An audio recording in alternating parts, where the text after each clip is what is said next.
खुजदार के इलाके सोराब में फितनतुल हिंदुस्तान ने मासूम शहरियों को निशाना बना दिया। तर्जुमान बलूचिस्तान हुकूमत के मुताबिक दहशतगर्दों ने बैंक और इंतजामी ऑफिसरों की रिहाइश गाहों पर हमला किया। दहशतगर्दों ने बैंक को भी लूट लिया। असिस्टेंट एडिशनल कमिश्नर पर हमले की भी कोशिश की। असिस्टेंट एडिशनल कमिश्नर ने बहादुरी से लड़ते हुए जाम शहादत नोश कर लिया।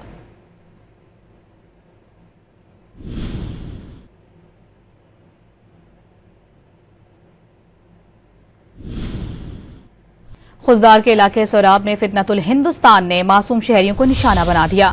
तर्जुमान बलूचिस्तान हुकूमत के मुताबिक दहशतगर्दों ने बैंक और इंतजामी ऑफिसरों की रिहाइश गाहों पर हमला किया। दहशतगर्दों ने बैंक को भी लूट लिया। असिस्टेंट एडिशनल कमिश्नर पर हमले की भी कोशिश की। असिस्टेंट एडिशनल कमिश्नर ने बहादुरी से लड़ते हुए जाम शहादत नोश कर लिया।